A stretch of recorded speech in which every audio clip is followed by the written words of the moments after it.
Hi friends, நம்ம TNPSC வெற்றி பயிற்சி சேனலில் Thirukkural revision plus previous question பார்த்துட்ருக்கோம். நமக்கு நியூ சிலபஸ் படி மொத்தம் பார்த்திங்கன்னா 20 அதிகாரம் திருக்குறள்லேருந்து சிலபஸில் கொடுத்துருக்காங்க. இப்போ உள்ள நியூ சிலபஸில் அதில் நம்ம ஆல்ரெடி 6 அதிகாரம் முடிச்சிட்டோம். இப்போ இன்றைக்கி 7வது அதிகாரம் பார்க்க போகிறோம். ஸோ இந்த ரிவிஷன் எல்லாமே நீங்கள் ஃபுல் வீடியோ பாருங்கள், ஃபஸ்ட்லேருந்து லாஸ்ட் வரைக்கும் பாருங்கள். அப்படின்னா தான் நான் ஒவ்வொரு இதுலேயும் ஒவ்வொரு குறள்லையும் சொல்லும் பொழுது என்னென்ன கொஷின்ஸ் கேட்டிருக்காங்க என்ன இதுன்னு உங்களுக்கு சொல்லும் பொழுது புரியும். நீங்கள் நிறைய ஸ்கிப் பண்ணி பார்த்தீங்க அப்படின்னா உங்களுக்கு அது புரியாது. உடையில நிறைய நான் கொஷின் சொல்கிறது ஃபுல்லாக உங்களுக்கு விட்டு போயிடும். ஸோ பார்க்கும்போதே எப்போதுமே தெளிவாக ஃபஸ்ட்லேருந்து லாஸ்ட் வரைக்கும் பாருங்கள். தென் இந்த வீடியோவுடைய பிடிஎஃப், இந்த அருளுடைமை அப்படின்னா அந்த அதிகாரத்துடைய பிடிஎஃப்பும் நான் உங்களுக்கு ஷேர் பண்ணுறேன். நீங்கள் என்னுடைய யூடியூப் சேனலில் ஃபஸ்ட்டு பேஜில் பார்த்தீங்கன்னா என்னுடைய டெலகிராம் சேனலுடைய லிங்க் இருக்கும். அதை போய் சப்ஸ்கிரைப் பண்ணி வச்சுக்கோங்க. அதில் நான் இந்த இதோடைய பிடிஎஃப் எல்லாத்தையுமே ஷேர் பண்ணியிருக்கேன் இது வரைக்கும் உள்ளது. அதில் போய்ட்டு நீங்கள் சப்ஸ்கிரைப் பண்ணிட்டீங்கன்னா உங்களுக்கு அப்பப்போ உள்ள அப்டேட் வந்துகிட்டே இருக்கும். நீங்கள் பிடிஎஃப்பை டவுன்லோட் பண்ணி படிக்கிறதுக்கு வசதியாக இருக்கும். படிக்கிறதுக்கு முன்னாடி ஒரு தடவை ஃபுல்லாகவே அதுக்கான ரிவிஷனை கேட்டுட்டு படிங்க. ஒரு தடவை 4 தடவை படிக்கிறதுக்கும் ஒரு தடவை கேட்குறதுன்றது எப்போதுமே ஈக்குவல். நீங்கள் ஒரு தடவை கேட்டாலே உங்களுக்கு அது நல்ல புரிஞ்சிடும். ஸோ நல்ல ஒரு தடவை ஃபுல்லாக ஃபஸ்ட்லேருந்து லாஸ்ட் வரைக்கும் தெளிவாக கேட்டுட்டு என்னென்ன இருக்குது, எப்படி இதில் கேட்பாங்க கொஷின் அப்படின்ற ஒரு ஐடியா ஃபுல்லாக கேதர் பண்ணி எடுத்துகிட்டு அதுக்கப்புறமா நீங்கள் அகெயின் அந்த பிடிஎஃப்பை போயிட்டு திரும்ப ஒரு தடவை ரிவைஸ் பண்ணி பாருங்கள். உங்களுக்கு படிக்கிறதுக்கு ஈஸியாக இருக்கும். ஸோ இப்போ இன்றைக்குள்ள டாபிக்குள்ளே போகலாம். இன்றைக்கு அருளுடைமை இந்த அதிகாரம் பற்றி பார்க்க போகிறோம். ஓகேவா? முதல் குறள், அருட்செல்வம் செல்வத்துள் செல்வம் பொருள் செல்வம் பூரியார் கண்ணும் உள. அப்படின்னா என்ன அப்படின்னா, பொருட்களாகிய செல்வங்கள் இழிந்தவரிடத்திலும் உள்ளன, உயர்ந்தவரிடத்தில் மட்டுமே உள்ள அருளாகிய செல்வமே சிறந்த செல்வமாகும். அதாவது பொருள் செல்வம் பூரியார் கண்ணும் உள அப்படின்னா, பொருட்களாகிய பொருள் நார்மலாக ஏதோ ஒரு பொருள், அந்த பொருளாகிய செல்வம் எல்லார்ட்டையுமே இருக்குது, இழிந்தவர்கிட்ட கூட இருக்குது. ஆனால் பூரியார்னா இழிந்தவர், அதான் மீனிங். அதையும் பார்த்துக்கோங்க. அருள் செல்வம் செல்வத்துள் செல்வம், அருளாகிய செல்வம் தான் சிறந்த செல்வம். நம்மக்கிட்ட அருள் இருக்கணும், கருணை இருக்கணும். ஓகேவா? ஸோ அதுதான் எல்லா செல்வங்களிலுமே சிறந்த செல்வம் அப்படின்னு சொல்கிறாங்க. குறளும் பார்த்துக்கோங்க, குறள் அடிக்கடி கேட்குறது தான். அருள் செல்வம் செல்வத்துள் செல்வம் பொருள் செல்வம் பூரியார் கண்ணும் உள. பொருள் உங்களுக்கு கொஷின் எப்படி கேட்பாங்கன்னா, பொருட்களாகிய செல்வங்கள் இழிந்தவரிடத்திலும் உள்ளன, எந்த செல்வமே சிறந்த செல்வம் அப்படின்னு கேட்டாங்கன்னா அருள். ஓகேவா? அருளாகிய செல்வம் தான் சிறந்த செல்வம். அடுத்தது, நல்லற்றால் நாடி அருளாள்க பல்லற்றால் தேரினும் அத்தே துணை. பொருள் நல்ல வழியால் ஆராய்ந்து அருளுடையவர்களாக விளங்க வேண்டும். பல வழிகளால் ஆராய்ந்து கண்டாலும் அருளே வாழ்க்கைக்கு துணையாக இருக்கும். என்ன சொல்கிறாங்க? நல்லற்றான் நாடி அருளாள்க. நல்ல வழியில், நல்ல வழியில் ஆராய்ந்து நாடி அருளாள்க, அருளுடையவர்களாக நம்ம இருக்கணும். பல்லாற்றால், பல வழிகளில், அதை நம்ம எந்த வழியில் ஆராய்ந்து பார்த்தாலும் அருள் தான் நம்ம வாழ்க்கைக்கு ஒரு சிறந்த துணையாக இருக்கும் அப்படின்னு சொல்கிறாங்க. எந்த வகையில் ஆராய்ந்து பார்த்தாலும் அதுதான் நமக்கு சிறந்த துணையாக இருக்கும் அப்படின்னு மீனிங் சொல்கிறாங்க. எல்லா குறளுமே நல்லா படிச்சுட்டே வாங்க. ஸோ இங்கே எப்படி கொஷின் கேட்டிருக்காங்க இது வரைக்கும் அப்படின்னு பார்த்தீங்கன்னா, நல்ல வழியால் ஆராய்ந்து அறிவுடையவர்களாக இருக்க வேண்டும், அது ஓகே. பட் உங்களுக்கு கொஷின் கேட்குறது எந்த வழியில் ஆராய்ந்து பார்த்தாலும் எது வாழ்க்கைக்கு சிறந்த துணையாக இருக்கும் அப்படின்னா அருள். அது இந்த கொஷின் அடிக்கடி கேட்குறது. ஸோ நல்லா பார்த்துக்கோங்க. அருள் சேர்ந்த நெஞ்சினார்க்கில்லை இருள் சேர்ந்த இன்னா உலகம் புகழ். இதில் என்ன சொல்கிறாங்க? பொருள், அறியாமையாகிய இருள் பொருந்திய துன்ப உலகில் இருந்து வாழும் வாழ்க்கை அருள் பொருந்திய நெஞ்சம் உடையவர்களுக்கு இல்லை.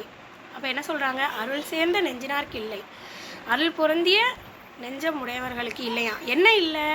இருள் சேர்ந்த இந்த உலகில் இன்னா உலகம் புகழ். அறியாமையாகிய இருள் பொருந்திய, அறியாமை அப்படின்னு சொல்லக்கூடிய இருள் பொருந்திய இந்த துன்ப உலகில் இருந்து நம்ம ஒரு உலகில் வாழ்கிறோம். இந்த உலகில் இருள் பொருந்திய அறியாமை இருக்குது. இங்கே நம்ம வாழக்கூடிய இந்த வாழ்க்கை அருள் பொருந்திய நெஞ்சமுடையவங்களுக்கு கிடையாது. இந்த துன்பமான வாழ்க்கை கிடையாது அப்படின்னு சொல்கிறாங்க. ஓகேவா?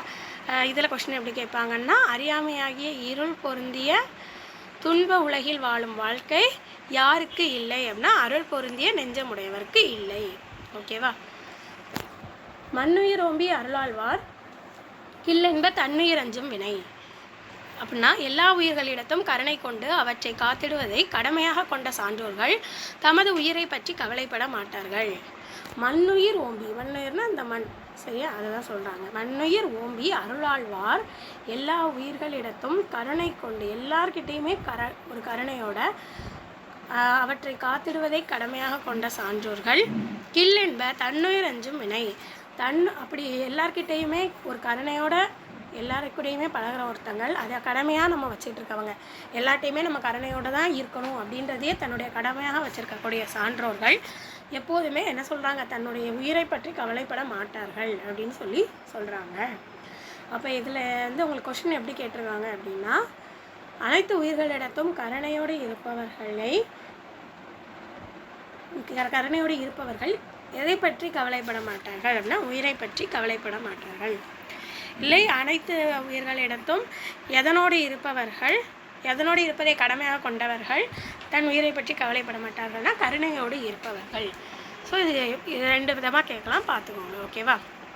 அடுத்தது அல்லல் அருளாழ்வார் கிள்ளை வழி வழங்கும் மல்லன் ஞாலன் கரி.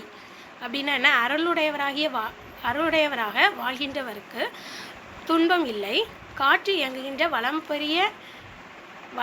பெரிய உலகில் வாழ்வாரே இதற்கு சான்றாவர். என்ன சொல்கிறாங்க, அருளாழ்வார்க்கில்லை, அல்லல் அருளாழ்வார்க்கில்லை அப்படின்னா அருளுடையவராக ஒருத்தர் அருளுடையவராக வாழ்கிறாரு அப்படின்னா அவருக்கு துன்பம் கிடையாது. அதுக்கு வந்து ஒரு எக்ஸாம்பிள் மாதிரி எதை சொல்கிறாங்க அப்படின்னா, இந்த காட்சி இயங்கக்கூடிய இந்த வளம் பொருந்திய இந்த உலகில் வாழக்கூடிய நம்ம இதுக்கு ஒரு சான்று. எப்படி வந்து நம்ம நம்மளை சுற்றி காற்று இருக்கக்கூடிய இந்த வளமான ஒரு பகுதியில் நம்ம வாழுமோ அதே மாதிரி யாரெல்லாம் மனசில் அருள் அதாவது கருணையோடு வாழுறாங்களோ அவங்களுக்கெல்லாம் துன்பம் அப்படின்றதே கிடையாது அப்படின்னு சொல்கிறாங்க. இதில் உங்களுக்கு 2 விதமாக கொஸ்டின் கேட்பாங்க. டேஷ் உடையவராக வாழ்பவருக்கு துன்பம் இல்லைன்னா அருளுடையவராக வாழ்பவருக்கு துன்பம் இல்லை என்பதற்கு சான்றாக வள்ளுவர் எதனை குறிப்பிடுகிறார் அப்படின்னா காற்று இயங்குகின்ற வளம் பொருந்திய பெரிய உலகத்தில் வாழ்பவர். ஓகேவா? இதில் பொருட்கள் கொடுத்துருக்கேன், பார்த்துக்கோங்க. அல்லல் துன்பம், வழி காற்று, மல்லல் வளமான, பெரிய கரி சான்று. இது எல்லாமே அடிக்கடி கேட்டிருக்கிறது தான். ஸோ நல்லா பார்த்துக்கோங்க. பொருள் நீங்கி பொச்சாந்தார் என்பர், அருள் நீங்கி அல்லவர் செய்தால் தொழுகுவர். அருளற்றவர்களாய் தீமைகளை செய்து வாழ்பவர்கள் பொருளற்றவராகவும் கடமை மறந்தவர்களாகவும் ஆவர். என்ன சொல்கிறாங்க, பொருள் நீங்கி பொச்சாந்தார் என்பர், அருள் நீங்கி அல்லவை செய்தார் ஒழுகுவர். இப்போ அருள் நீங்கி அதுலேருந்து வருது மீனிங், அருளற்றவராய் அல்லவை செய்தார் ஒழுகுவார். தீமைகளை செய்து, அருள் இல்லாமல் மனசில் கருணையே இல்லாமல் தீமையை செய்து வாழ்பவர்கள் வந்து என்ன ஆவாங்க, பொருள் நீங்கி பொச்சாதார் என்பர், பொருளற்றவராகவும் தன்னுடைய கடமைகளை மறந்தவர்களாகவும் ஆயிடுவாங்க அப்படின்னு சொல்கிறாங்க. ஸோ இது பார்த்துக்கோங்க. அடுத்தது, அருளில்லாருக்கு உலகம் இல்லை, பொருளில்லாருக்கு உலகம் இல்லாகி ஆங்கு. அப்படின்னா என்ன, பொருள் இல்லாதவருக்கு இவ்வுலகத்து வாழ்க்கை இல்லாதவாறு போல உயிர்களிடத்தில் அருள் இல்லாதவருக்கு இவ்வுலகத்து வாழ்க்கை இல்லையாம். என்ன சொல்கிறாங்க, அருள் இல்லாருக்கு இவ்வுலகம் இல்லை, அதுபோல் பொருள் இல்லாருக்கு இவ்வுலகம் இல்லாகி ஆங்கு. ஸோ 2வதுலேருந்து உங்களுக்கு மீனிங் வருது. பொருள் இல்லாருக்கு உலகம் இல்லாகி ஆங்கு, பொருள் இல்லாதவருக்கு இவ்வுலகத்து வாழ்க்கை, ஒரு தங்கிட்ட வந்து காசு பணம் வசதி எதுவுமே இல்லை, அப்படி இல்லைன்னா அவங்களுக்கு இந்த வாழ்க்கை வாழ்கிறதே கஷ்டம்தான் இல்லையா, அதை தான் சொல்கிறாங்க. அப்படி பொருள் இல்லாமல் இந்த உலகத்து வாழ்கிறவங்களுக்கு எப்படி இந்த வாழ்க்கை இல்லாமல் ரொம்ப கஷ்டப்படுவாங்களோ அதுபோல் அருள் இல்லாருக்கு உலகம் இல்லை. அதுபோல் எல்லா உயிர்களிடத்தும் அருள் இல்லாதவர்களுக்கு எல்லா உயிர்களோடத்தையுமே நம்ம கருணையோடு வாழணும். அப்படி இல்லை, அந்த அருள் வந்து நம்மக்கிட்ட இல்லை, அருள்ன்றது கருணை தான், அதை தான் மென்ஷன் பண்ணுறாங்க. அந்த எல்லா உயிர்களத்தையும் நம்ம கருணையோடு வாழலை அப்படின்னா அதே மாதிரி தான் இந்த உலகத்து வாழ்க்கையுமே நமக்கு கிடையாது அப்படின்னு சொல்கிறாங்க, வள்ளுவர் சொல்கிறாங்க. ஓகேவா? ஸோ இதில் உங்களுக்கு எப்படி கொஸ்டின் கேட்டிருக்காங்கன்னா, பொருள் இல்லாதவருக்கு உலகத்து வாழ்க்கை இல்லாதது போல் உயிர்களிடத்தில் டேஷ் இல்லாதவருக்கு உலகத்து வாழ்க்கை இல்லை அப்படின்னா அருள் இல்லாதவருக்கு. உங்களுக்கு இது பார்க்கறதுக்கு ஈஸியாக இருக்கமா இருக்கும். அகெயின் நான் ஆல்ரெடி உள்ள வீடியோஸ்லேயும் இதை சொல்லியிருக்கேன். உங்களுக்கு படிக்கும்போது தனித்தனியாக ஈஸியாக இருக்கும். பட் உங்களுக்கு இது ஆப்ஷனில் வைக்கும் போது தான் எல்லா உயிர்களிடத்திலும் எது இல்லாதவருக்கு இந்த உலகத்து வாழ்க்கையில் இல்லைன்னு சொல்லிட்டு அன்புன்னு கொடுப்பாங்க, அருள்னு கொடுப்பாங்க, பொறுமைன்னு கொடுப்பாங்க. உங்களுக்கு அப்போ தான் கன்ஃபியூஸ் ஆகும். இது எந்த குறளை படித்தோம், ஒருவேளை பொறுமை வருமோ, ஒருவேளை அன்பு வருமோன்னு கன்ஃபியூஸ் ஆகும். ஸோ படிக்கும்போது எப்போதுமே கிளியராக படிங்க. ஓகேவா? அடுத்தது பொருளற்றார் பூப்பர் ஒரு கால் அருளற்றார் அற்றார் மற்றாதல் அரிது. என்ன சொல்கிறாங்க? பொருள் இல்லாதவர் ஒரு காலத்தில் வளம் பெற்று விளங்குவர், அருள் இல்லாதவர் வாழ்க்கையின் பயன் அற்றவரே, அவர் ஒரு காலத்திலும் சிறந்து விளங்குதல் இல்லை. என்ன சொல்கிறாங்கன்னா, பொருளற்றார் பூப்பர் ஒரு கால், பொருள் இல்லாதவங்க ஒரு காலத்தில் வளம் பெற்று விளங்குவாங்க. ஆனால் பொருள், அதாவது என்ன சொல்கிறாங்க, இப்போது ஒருத்தங்கிட்ட வசதி வாய்ப்பு இல்லை, ஏதோ கஷ்டப்பட்ட வாழ்க்கையை வாழ்கிறாங்க. ஆனால் எப்படியோ ஏதோ ஒரு காலத்தில், இன்றைக்கி இல்லைனாலும் ஒரு 2 வருஷத்துலையோ 3 வருஷத்துலையோ ஏதோ ஒரு நல்ல வேலைக்கு போய் சம்பாதிச்சு ஒரு நல்ல நிலைமையை அவங்க வந்துடலாம். ஆனால் அருளற்றார் அற்றார் மற்றாதல் அரிது. அருள் இல்லாதவங்க அவங்க வாழ்க்கை மேலேயே பயம் இல்லை, நம்ம கருணையே மனசில் இல்லாமல் ஒருத்தவங்க வாழ்கிறாங்க அப்படின்னா அவங்க எந்த காலத்துலேயுமே என்ன செய்ய மாட்டாங்க, சிறந்து விளங்கவே மாட்டாங்க அப்படின்னு சொல்லி வள்ளுவர் சொல்கிறாங்க. ஸோ எது இல்லாதவர்கள் வாழ்க்கையில் சிறந்து விளங்குவதே இல்லை, சிறந்து விளங்குதல் இல்லை அப்படின்னு கேட்டாங்கன்னா அருள் இல்லாதவர். அடுத்தது தெருளாதான் மெய்ப்பொருள் கண்டற்றால் தேரின் அருளாதான் செய்யும் அறம். இதில் என்ன சொல்கிறாங்க, அருள் மேற்கொள்ளாதவன் செய்கின்ற அறச்செயலை ஆராய்ந்தால் அது அறிவு தெரியாதவன் ஒரு நூலின் உண்மை பொருளை கன்றார் போன்றது. தெருளாதான் அப்படின்னா ஞானம் இல்லாதவன், சரியா, ஞானம் இல்லாதவன். அப்போ இதில் என்ன சொல்கிறாங்க, தெருளாதான் மெய்ப்பொருள் கண்டட்டால் அப்படின்னா அருள் மேற்கொள்ளாதவன் செய்கின்ற ஒரு அறச்செயலை ஆராய்ந்தால், கருணையே இல்லாமல் ஒருத்தன் ஏதோ ஒன்று செய்கிறான் அப்படின்னா அவன் என்ன செய்கிறான் அப்படின்னு நம்ம அதை ஆராய்ந்து பார்த்தா அப்படின்னா தேரின் அருளாதான் செய்யும் அறம். அது அறிவு தெரியாதவன் ஒரு நூலின் மெய்ப்பொருள் உண்மை பொருளை கண்டார் போன்றது. தெருளாதான் மெய்ப்பொருள் கன்றால். ஸோ என்ன சொல்கிறாங்க, அறிவு தெரியாதவன் ஒரு நூலுடைய உண்மை பொருளை கண்டார் போன்றது அப்படின்னு சொல்கிறாங்க.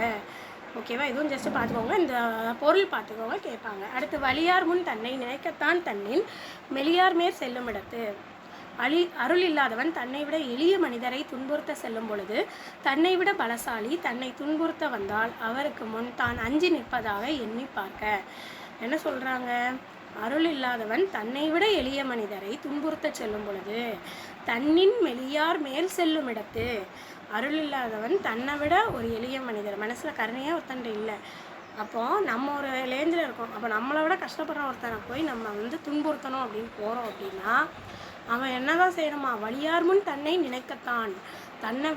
அவனை விட ஒரு பலசாலி இருப்பான்ல, நீ உன்னை விட எளிய ஒருத்தனை போய் நீ என்ன செய்கிற, துன்புறுத்தணும்னு நீ போகிற. அப்போ நீ என்ன தான் பண்ணி ஆகணும், உன்னை விட ஒரு பலசாலியாக ஒருத்தன் இருக்கான்னா அவன் உன்னே அதே மாதிரி துன்புறுத்த வருவான்ல. நீ எப்படி உனக்கு கீழே இருக்கவனை துன்புறுத்த போறியோ அதே மாதிரி உன்னை விட எல்லாத்துலேயும் ஒரு படி மேலே இருக்கவன் உன்னே ஒரு நாள் துன்புறுத்த வரும்போது அவனுக்கு பயந்து நீ என்ன செய்யணும், அவன் முன்னாடி அஞ்சுதான் நிற்கணும். எப்படி நீ ஒருத்தனை அவன் முன்னாடி பயந்து நிற்க வச்சியோ அதே மாதிரி நீயும் அவன் முன்னாடி என்ன செஞ்சு ஆகணும், பயந்து நின்று தான் ஆகணும் அப்படின்னு சொல்லிடுறாங்க. இந்த குறள் நல்லா பார்த்துக்கோங்க, கேட்டிருக்காங்க. ஓகேவா? வலியார் முன் தன்னை நினைக்கத்தான் தன்னின் மெலியார் மேல் செல்லும் இடத்து. பார்த்துக்கோங்க.